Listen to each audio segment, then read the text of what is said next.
Don't call it a comeback. No, seriously, please do not allow Bob Duggar's run for Senate be a success story. He's hoping that everyone will ignore that the son, whose past crimes he covered up, is headed to trial for the unspeakable. Bob is also clearly hoping for donations, without listing any actual policies or concrete platforms. When a millionaire is asking for donations, not for a cause but for his own political glorification, people are often uneasy. With big national races, people understand, tens or even hundreds of millions of dollars can go into those. But is Arkansas District 7 so hotly contested that a millionaire and his fundamentalist church full of fellow cultists needs to crowdsource campaign funds?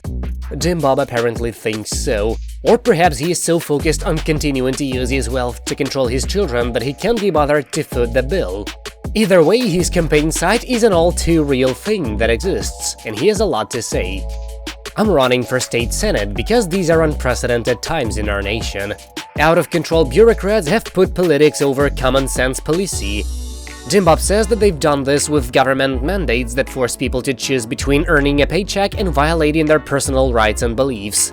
In other words, he thinks that people have a fundamental right to spread whatever plagues upon their neighbors that they wish to. The foundational principles that have made our nation great are under threat like never before. Now more than ever, we need a bold voice that is pro-family, pro-business, pro-gun and pro-life.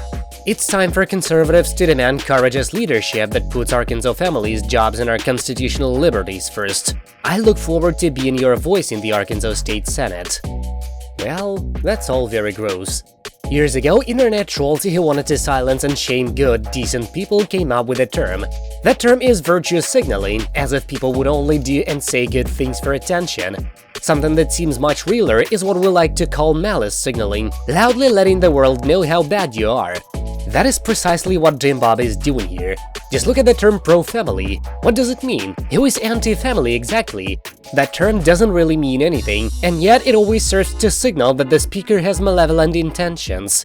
As for the rest, Bob is against vaccine mandates. He's a gun nut, and he thinks that anyone who gets pregnant should be forced to give birth. Is any of that surprising? No. All of that is very consistent with the Bob that the world has come to know and detest over the years. But is he listing any actual policies or actual platforms? Nowhere that we or any other looking into this loathsome candidacy can find. What laws or policies is he proposing to proliferate firearms or criminalize reproductive health care or whatever sinister things pro-family means? Nothing. It's not just that Bob's ideas are unpopular and well outside of mainstream views, let alone what's actually right and wrong.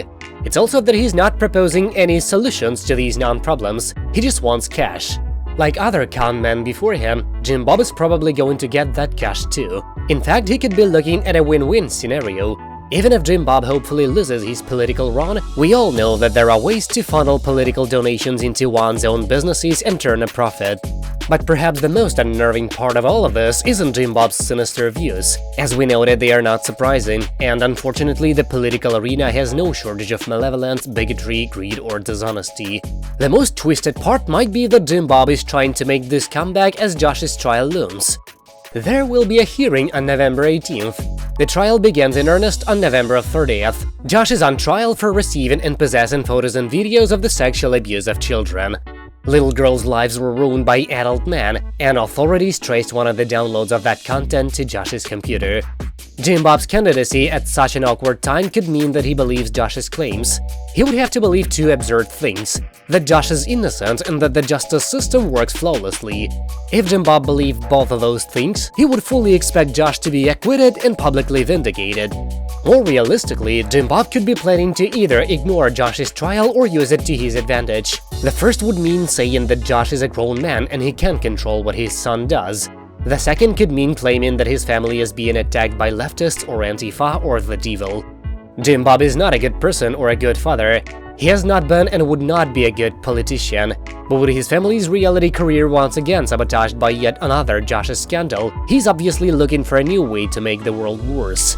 And clearly lining his own pockets seems to be a bigger priority than convincing people that he has even one actual good idea.